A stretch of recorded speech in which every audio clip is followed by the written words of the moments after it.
अस्सलाम वालेकुम students, doctor Rabia है।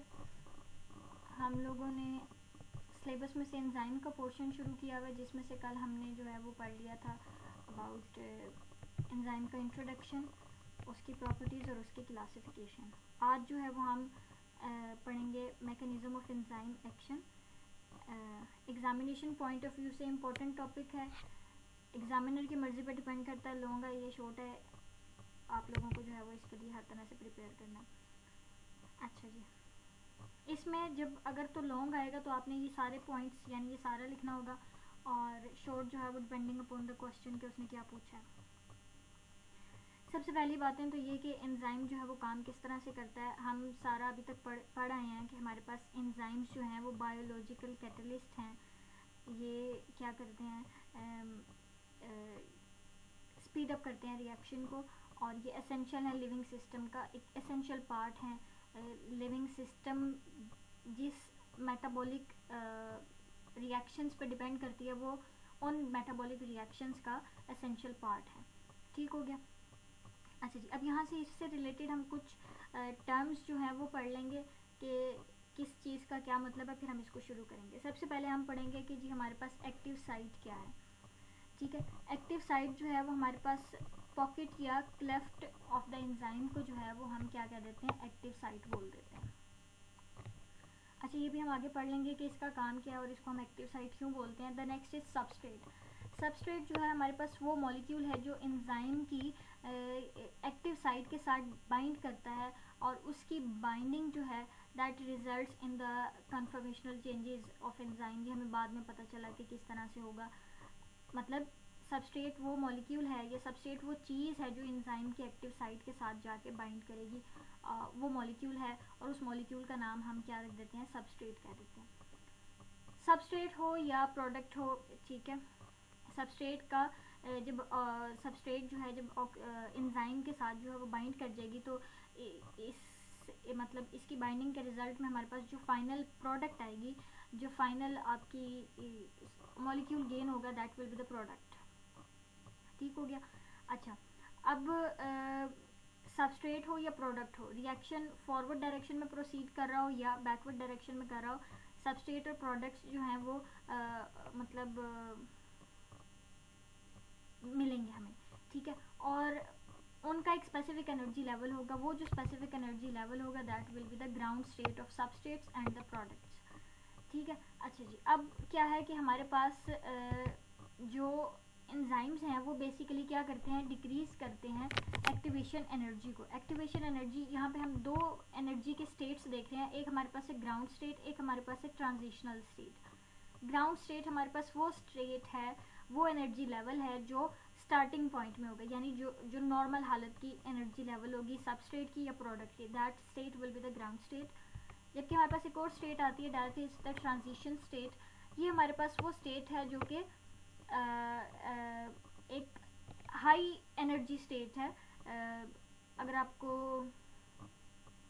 फिजिक्स एफएससी याद हो तो उसमें आप ये दोनों पढ़कर आए हुए हो, लो एनर्जी लेवल और हायर एनर्जी लेवल या excitable energy state.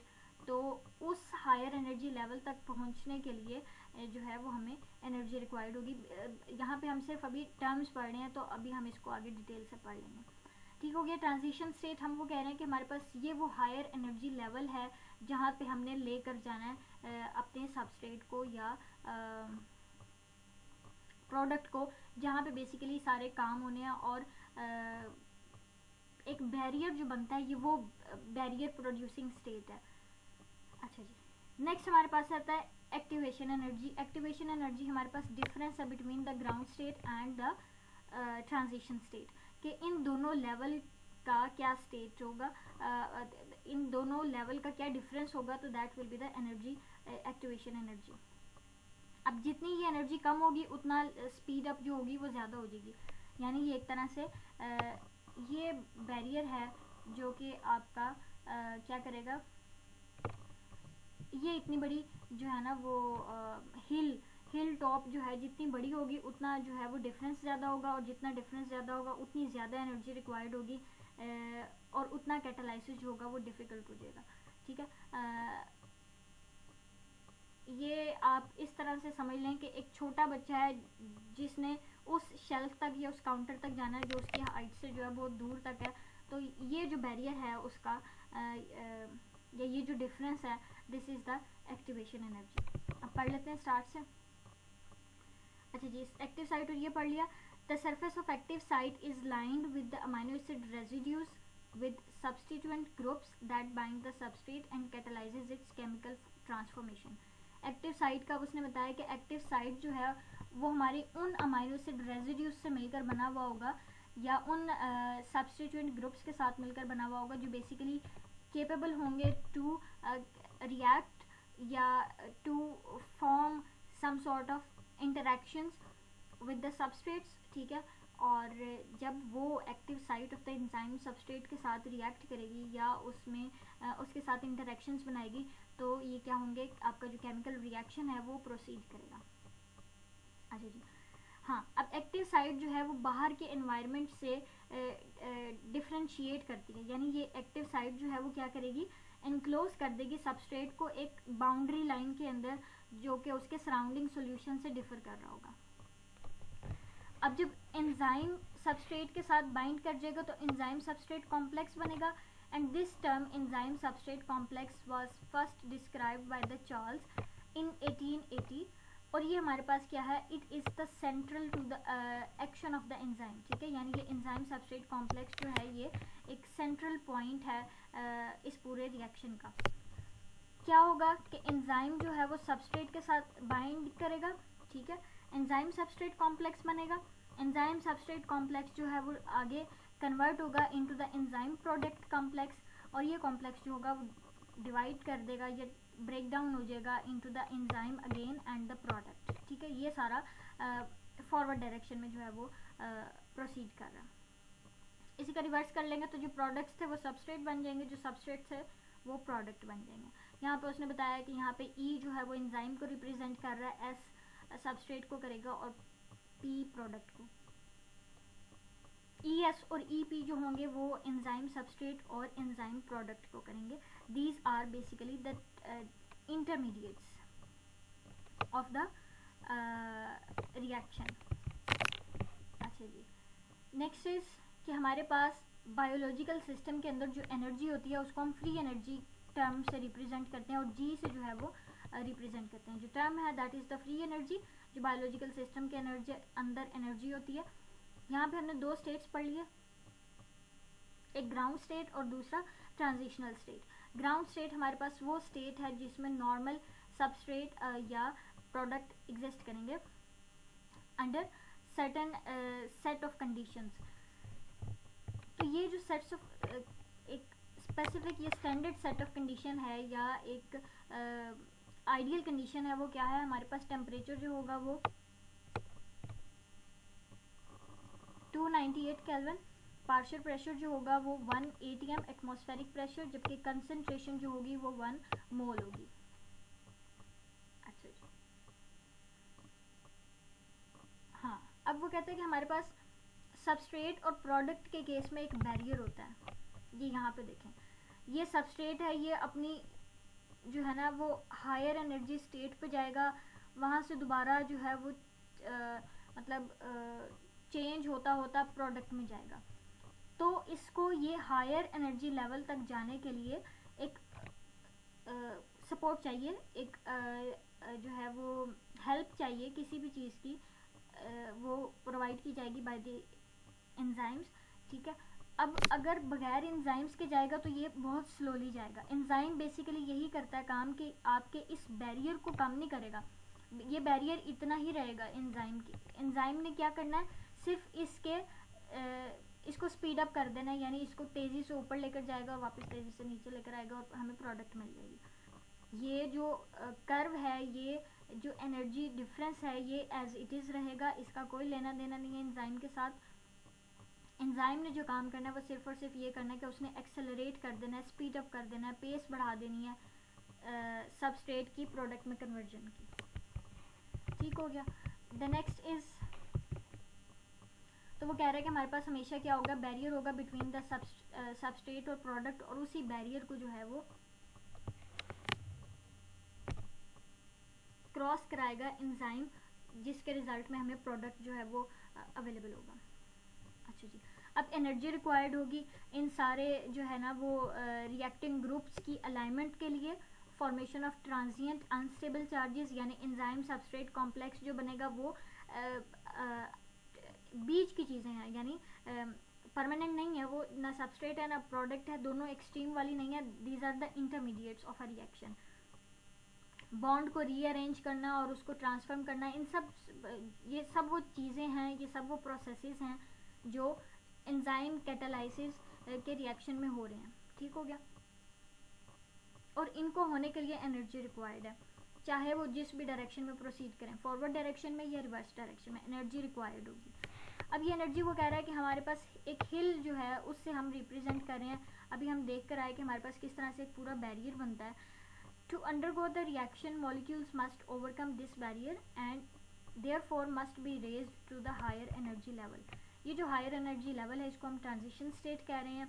Transition state जो है वो हमारे पास एक केमिकल स्पीशी नहीं है, जैसे हमें इंटरमीडिएट मिले थे, इसलिए आपने केमिकल रिएक्शन इंटरमीडिएट और ट्रांजिशन स्टेट को आपस में कंफ्यूज नहीं करना, both these are totally different. Activation energy हो गया। अच्छा जी, हाँ, एक्टिवेशन एनर्जी जितनी हायर होगी उतना ही हमारे पास जो रेट ऑफ रिएक्शन होगा वो स्लो होगा।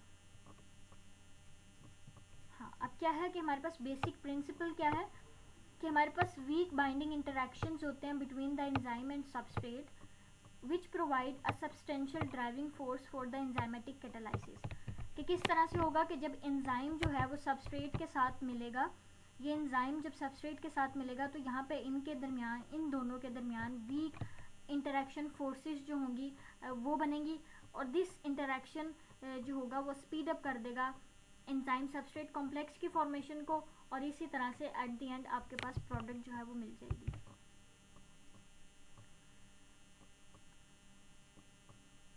The groups on the substrates that are involved in these weak interactions can be at some distance from the bonds that are broken or changed। ठीक है, वो कह रहा है कि हमारे पास इस सबस्ट्रेट के अंदर पाए जाने वाले वो ग्रुप्स या वो फंक्शनल ग्रुप्स या वो एटम्स जिन्होंने इस इंटरेक्शन में पार्टिसिपेट करना है वो क्या होंगे, these will be at some distance from the bonds that are broken or changes। ये उन bonds से दूर होंगे या उन जो है ना अमाइनो एसिड से दूर होंगे जिसने चेंजेस में जाना है। और यही जो वीक इंटरैक्शंस हैं ये क्या करते हैं, प्राइमरी कंट्रीब्यूशन करते हैं टू द कैटालाइसिस, यानी ये जो वीक इंटरैक्शंस हैं एंजाइम सबस्ट्रेट कॉम्प्लेक्स बनने का, ये क्या करता है, अगले स्टेप को खोल देगा। अच्छा जी, ये हमारे पास क्या है, एक कर्व है जिसमें उसने फ्री एनर्जी जो है वो बताई। हमने कहा कि हमारे पास एनर्जी लिविंग सिस्टम के अंदर फ्री एनर्जी की फॉर्म में एग्जिस्ट करती है। ये हमारे पास ground state of the substance होगी and this is the ground state of the product. Substrate से प्रोडक्ट तक आने की जो ये एनर्जी गैप है ये हमें क्रॉस करना है, ये हमें जो है ना वो इस बैरियर को हमने मीट करके फिर हमने प्रोडक्ट की तरफ आना है। तो दिस इज द जो है वो हमारे पास एंजाइम जो है वो यही काम करते हैं। एंजाइम, फिर वही बात कि एंजाइम जो है इस कर्व को किसी भी तरह से नीचे नहीं लाएंगे, they only speed up the reaction. ठीक है, ये एनर्जी, ये देखो ये जो है ये अनकैटालाइज्ड जो रिएक्शंस हैं यानी जो बगैर एंजाइम के हो रहे हैं, ये कर्व उनके लिए है, जबकि ये कर्व उनके लिए है जो एंजाइम के थ्रू कैटालाइज हो रहे हैं, ये जो ब्लू वाली है। अब आप देखें कि ये कितना डिफरेंस है between the uncatalysed and catalysed reactions. So वो क्या कर रहे हैं, स्पीड अप कर रहे हैं रिएक्शन को आपकी एक्टिवेशन एनर्जी को डिक्रीज करके। अच्छा जी, ये आ गई बात यहाँ पे कि उसने कहा कि हमारे पास एंजाइम्स जो हैं वो क्या करते हैं, फ्री एनर्जी को चेंज नहीं करते, ना ही रिएक्टेंट्स की ना ही प्रोडक्ट्स की। तो इनका कोई लेना देना नहीं है इक्विलिब्रियम ऑफ रिएक्शन के साथ। इनका जो काम है वो सिर्फ और सिर्फ ये है कि they accelerate the rate of reaction, ये आपका एक्टिवेशन एनर्जी को कम करके वो जो रेट ऑफ रिएक्शन है उसको बढ़ा देंगे। अब ये जो रिएक्शंस हैं, अगर आप फोटोसिंथेसिस का देखें या ऑक्सीडेशन का देखें, तो सिंगल स्टेप रिएक्शन नहीं है, इसमें मल्टीपल स्टेप्स हो रहे हैं। क्रेब साइकिल के अंदर देखो आपने कितने रिएक्शंस, कितने स्टेप्स देखे, ग्लाइकोलाइसिस में देखो, तो एक ग्लूकोज की जो ऑक्सीडेशन है वो सिंगल स्टेप प्रोसेस नहीं है, वो मल्टीपल स्टेप प्रोसेस है। और इन मल्टीपल स्टेप्स के अंदर हमारे पास एक स्टेप होता है जो कि रेट लिमिटिंग होता है, और ये जो रेट लिमिटिंग है यही जो है वो इस पूरी कहानी को डिटरमिन करता है कि किधर जाना है। ठीक हो गया। और ये जो रेट लिमिटिंग स्टेप है, हम इसको जो है अगर डिफाइन करें तो ये हमारे पास मल्टीपल स्टेप में से वो स्टेप होगा जिसकी हाईएस्ट एक्टिवेशन एनर्जी होगी, और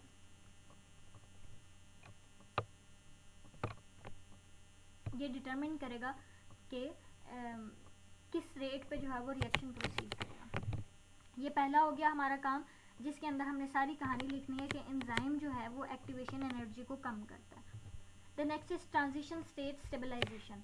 एक ट्रांजिशन स्टेट बनती है, वो भी एंजाइम का एक्शन है कि एंजाइम जो है वो, अभी हमने देखा कि एंजाइम क्या कर रहा है, सबस्ट्रेट के साथ बाइंड कर रहा है, और इसकी बाइंडिंग जो है वो क्या कर रही है, एक ट्रांजिशनल इंटरमीडिएट प्रोड्यूस कर रही है। ठीक है, इंटरमीडिएट्स बन रहे हैं, वो इंटरमीडिएट्स कन्वर्ट हो रहे हैं into the products.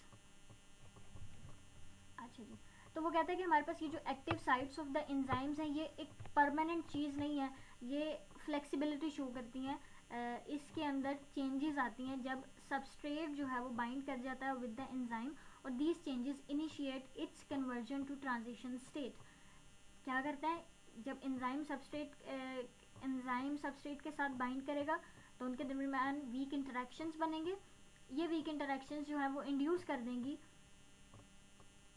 It's conversion to the transition state, यानी अब सबस्ट्रेट जो है वो किधर से जा रहा है, ग्राउंड स्टेट से ट्रांजिशन स्टेट में। सबस्ट्रेट जो है वो किस में जा रहा है, इंटरमीडिएट इंटरेक्शन रिएक्टेंट्स की तरफ जा रहा है। एनर्जी लेवल डिफरेंट और आपके molecules different. Okay, the next is by stabilizing the transition state the enzymes greatly increases the concentration of reactive intermediate that can be converted to the product, so accelerates the reaction। अब क्या कह रहा है कि हम इस transition state को stabilise करके एंजाइम्स जो हैं वो इंक्रीज कर देते हैं रिएक्टिव इंटरमीडिएट की कंसंट्रेशन को, जिन्होंने कन्वर्ट होना इनटू द प्रोडक्ट। ये भी हम देख कर आए कि एंजाइम किस में जाएंगे, सबस्ट्रेट के अंदर सबस्ट्रेट एंजाइम सबस्ट्रेट कॉम्प्लेक्स बनेगा, वो किस में जाएगा, एंजाइम प्रोडक्ट कॉम्प्लेक्स के अंदर, और इसके बाद हमें मिलेगा एंजाइम प्रोडक्ट। तो यही कह रहा है कि इस स्टेट के अंदर, हाई एनर्जी स्टेट के अंदर एंजाइम जो होंगे वो रिएक्टिव इंटरमीडिएट्स की कंसंट्रेशन बढ़ाएंगे, जिसके रिजल्ट में क्या बनेगा, प्रोडक्ट बनेगा।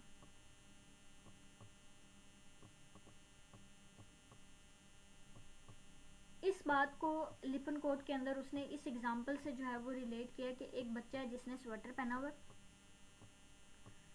अब वो एक ज़िद्दी बच्चा है, ठीक है, उसके पेरेंट्स ने उसके स्वेटर को जो है वो उतारना है।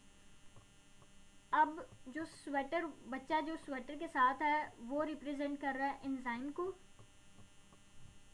ठीक है। अब पेरेंट जो है उस बच्चे का स्वेटर उतारने के लिए उसके कंप्लीट ऊपर आएगा और उसके आर्म जो होंगे वो एक्सटेंडेड होंगे, और जो कि एक एबनॉर्मल पोस्चर है, ठीक है। ये जो अब इस टाइम की पोजीशन होगी जिसमें पेरेंट जो होगा वो फुली उसके ऊपर होगा, और दिस स्टेट, ठीक है, ये एंजाइम सबस्ट्रेट कॉम्प्लेक्स हो गया। ये हमारे पास सबस्ट्रेट स्टेट है जिसके अंदर बच्चे ने स्वेटर पहना हुआ है। अदर कंडीशन इज के क्या होगी, पेरेंट ने कम्प्लीटली उसके ऊपर आना है, उसके हेड को कवर करना है। ये एंजाइम सबस्ट्रेट कॉम्प्लेक्स बन गया। एंजाइम सबस्ट्रेट कॉम्प्लेक्स ने जो है वो एक हायर एनर्जी स्टेट लेवल पे जाना है। वो एनर्जी स्टेट जो होगी वो हमारे पास क्या होगी, ट्रांजिशनल स्टेट, और ट्रांजिशनल स्टेट से उसने वापस प्रोडक्ट में आ जाना है जो कि बच्चा होगा स्वेटर फ्री। ठीक हो गया। ये हमारे पास एक ट्रांजिशनल स्टेट का एक विजुअलाइज्ड जो है ना वो एग्जांपल हो गई है। और यहाँ पे ये बच्चा जो है वो प्रोडक्ट को रिप्रेजेंट कर रहा है। The next point 3 is theories. सबसे पहले हमने कहा कि हमारे पास एक्टिवेशन एनर्जी को एंजाइम्स जो है वो डिक्रीज करके रेट ऑफ रिएक्शन को बढ़ा देते हैं। दूसरा हमने कहा कि हमारे पास ट्रांजिशन स्टेट स्टेबलाइजेशन आती है जो कि एंजाइम्स के थ्रू होती है। Third one is the theories. Theories में हमने 3 थीरीज पढ़ी, 3 मॉडल्स पढ़े कि हमने जो आपके एंजाइम की वर्किंग को जो है वो बता रहे हैं। The first one is the lock and की मॉडल, इसको हम फिशर्स टेम्पलेट थीरी भी बोलते हैं। The second one is induce fit model, इसको कोशलैंड मॉडल भी बोलते हैं। And third one is the substrate strain theory. Lock and की मॉडल जो है वो सबसे पहले जो थी ये आई थी थीरी, इसको एक जर्मन बायोकेमिस्ट एमिल फिशर ने जो है ना वो हमें दिया था। और अकॉर्डिंग टू दिस मॉडल ये कह रहा था कि हमारे पास जो एंजाइम है उसका स्ट्रक्चर जो होता है वो रिजिड होता है और प्री शेप्ड होती है। सबस्ट्रेट की उसकी बाइंडिंग उसके अंदर किसी किस्म की कन्फर्मेशनल चेंजेस इंड्यूस नहीं करती। ठीक है, यानी जैसी एंजाइम की एक्टिव साइट सबस्ट्रेट से पहले थी वैसी ही बाइंडिंग के बाद है, कोई भी कन्फर्मेशनल चेंजेस नहीं आई। सिर्फ और सिर्फ सबस्ट्रेट जो होगा वो बाइंड करेगा बाइंडिंग साइट के साथ। अब इस बाइंडिंग साइट को, यानी जब सबस्ट्रेट बाइंडिंग साइट के साथ जुड़ गया, इसको हम एक्टिव साइट बोलेंगे। और इसके बाद फिर एंजाइम जो होगा वो अपना कैटालाइसिस का प्रोसेस शुरू कर देगा। इसकी एग्जांपल उसने ये कही है कि हमारे पास जैसे एक स्पेसिफिक की स्पेसिफिक लॉक को ही ओपन कर सकती है, या इसी तरह से एक जो हैंड है वो प्रॉपर ग्लव के अंदर प्रॉपर फिक्स होता है। तो ये हमारे पास एक एक्सप्लेनेशन है लॉक एंड की मॉडल की, कि इसमें किसी किस्म की एक एंजाइम भी स्पेसिफिक होगा, सबस्ट्रेट भी स्पेसिफिक होगा। स्पेसिफिक सबस्ट्रेट स्पेसिफिक एंजाइम के साथ जो है वो बाइंड करेगा। उस एंजाइम की कोई जो है ना उस एंजाइम की जो एक्टिव साइट है या बाइंडिंग साइट है वो रिजिड होगी, प्री शेप्ड होगा, उसमें किसी किस्म की चेंजेस जो है वो इंड्यूस नहीं होंगी। ये हमारा ये लॉक एंड की मॉडल जो है वो बताता है। ये मॉडल जो है हमें कम्प्लीटली डिस्क्राइब नहीं करता कि हम पढ़ते हैं कि flexible nature of the enzymes होती है कि जैसे ही एंजाइम सबस्ट्रेट के साथ जुड़ता है तो उसके अंदर कुछ चेंजेस इंड्यूस होती हैं, कुछ चेंजेस आती हैं। तो हमारे पास ये मॉडल जो है वो उसको एक्सप्लेन नहीं करता। ये हमारे पास एंजाइम है, एक स्पेसिफिक बाइंडिंग साइट है इस एंजाइम की, और इसी तरह की इसकी कॉरेस्पॉन्डिंग सबस्ट्रेट होगा। स्पेसिफिक सबस्ट्रेट स्पेसिफिक एंजाइम के साथ बाइंड करेगा, एंजाइम सबस्ट्रेट कॉम्प्लेक्स बनेगा, किसी किस्म की बाइंडिंग साइट पे चेंजेस इंड्यूस नहीं हो रही, एक प्री शेप और रिजिड जो है वो हमारे पास बाइंडिंग साइट होगी। बाइंडिंग जो होगी वो रिजल्ट होगी in the product. The next model is induce fit model. इसको कोशलैंड ने जो है ना वो हमें दिया था इन अबाउट 1958। ये most acceptable and realistic model है। इसमें वो कहता है कि हमारे पास जो एंजाइम की एक्टिव साइट है वो ना तो रिजिड है ना ही प्री शेप है। ठीक है, यानी जैसे ही एंजाइम सबस्ट्रेट के साथ बाइंड करेगा तो उसके अंदर कुछ चेंजेस इंड्यूस हो जाएंगी। The essential features of the substrate binding site are present at the nascent active site. ठीक है, कि जो सबस्ट्रेट है वो जब बाइंड करेगा एक्टिव साइट के साथ तो उसके अंदर इंड्यूस कर देगा चेंजेस को। ये चेंजेस जो होंगी वो resulting in the formation of strong substrate binding site. ठीक है, कि उसके अकॉर्डिंग फिर बाइंडिंग साइट जो होगी वो चेंज करेगी, और जो बाइंडिंग साइट को बनाने वाले अमाइनो एसिड्स होंगे वो क्या होंगे, रिपोजिशन होंगे to form the active site and bring about catalysis. ठीक है, कि उसके अंदर चेंजेस आएंगे, चीज़ें आगे पीछे होंगी, बॉन्ड टूटेगा जुड़ेगा, और या अमाइनो एसिड्स आगे पीछे होंगे, और इस तरह से जो बाइंडिंग साइट है एंजाइम की वो क्या करेगी, चेंजेस के अंदर जाएगी। ये हमारे पास एक एंजाइम है जिसकी बाइंडिंग साइट इस टाइम आपको कुछ इस तरह से नज़र आ रही है। ये सबस्ट्रेट है जो कि स्क्वायर फॉर्म में नज़र आ रहा है। ना बाइंडिंग साइट मतलब उस शेप जैसी है जैसा सबस्ट्रेट है, लेकिन जब आप बाइंड देख रहे हो कि जो सबस्ट्रेट है वो बाइंड कर गया with that of the binding site of the enzyme, तो सबस्ट्रेट की शक्ल ना वैसी रही है ना एक्टिव साइट की शक्ल वैसी रही है, दोनों जो है वो दे अंडरगो सम चेंजेस। और ये किस में रिजल्ट हुआ, that results in the formation of product. और प्रोडक्ट के बाद एक्टिव साइट दोबारा वैसी हो गई है जैसे पहले थी। The next theory is substrate strain theory. ये कहता है कि जब सबस्ट्रेट जो है वो बाइंड करता है with that of the enzyme, तो फिर सबस्ट्रेट की अपनी जो है वो शेप चेंज हो जाती है, और ये जो स्ट्रेन्ड सब्सटेंस है, ये जो चेंज हुआ हुआ सबस्ट्रेट है, that leads to the formation of product. Substrate is strained due to induced conformation changes in enzyme. कि एंजाइम जब सबस्ट्रेट के साथ बाइंड हुआ तो एंजाइम के अंदर चेंजेस इंड्यूस हुई, उसके साथ साथ सबस्ट्रेट के अंदर भी जो है वो कुछ चेंजेस इंड्यूस हुई, और ये चेंजेस जो हैं वो प्रमोट कर रही हैं प्रोडक्ट की फॉर्मेशन में। ये आप देख रहे हैं कि ये हमारे पास सबस्ट्रेट है, ये एंजाइम की बाइंडिंग साइट के साथ जुड़ा, जैसी बाइंडिंग साइट थी, बाइंडिंग साइट भी कुछ चेंजेस के अंदर आई, और इसी तरह से जो एंजाइम जो सबस्ट्रेट है वो भी अपनी चेंजेस के अंदर चला गया, और ये चेंजेस जो थी वो प्रमोट कर रही थी प्रोडक्ट को। ये हमारे पास प्रोडक्ट बन गया। The next fourth point is mechanism of enzyme catalysis. के एंजाइम का कैटालाइसिस के कौन से 4 मैकेनिज्म्स हैं हमारे पास। एक एसिड बेस कैटालाइसिस है, कोवेलेंट कैटालाइसिस है, एंट्रोपिक है, और सबस्ट्रेट स्ट्रेन्स है। एसिड बेस कैटालाइसिस वो कैटालाइसिस है जिसमें क्या होगा, एसिड बेसिक रिएक्शन होगा, ठीक है, ये सॉर्ट ऑफ रिएक्शन होगा। एसिड बेस में क्या होता है कि प्रोटॉन दिया या लिया जाता है। Ionizable functional groups of amino acid side chains and those of the prosthetic groups contribute to the catalysis by acting as acids or bases. जो अमाइनो एसिड के रेजिड्यूज एक्टिव साइट को बना रहे हैं वो एसिडिक या बेसिक चेंजेस के अंदर जाएंगे, और इस तरह से कैटालाइसिस जो होगा वो प्रोसीड होगा, या ये मैकेनिज्म है कैटालाइसिस का। एग्जाम्पल कह रहा है कि फिजियोलॉजिकल पीएच में हिस्टिडीन जो होता है वो मोस्ट इंपॉर्टेंट अमाइनो एसिड है जो प्रोनेटेड फॉर्म में एग्जिस्ट करता है,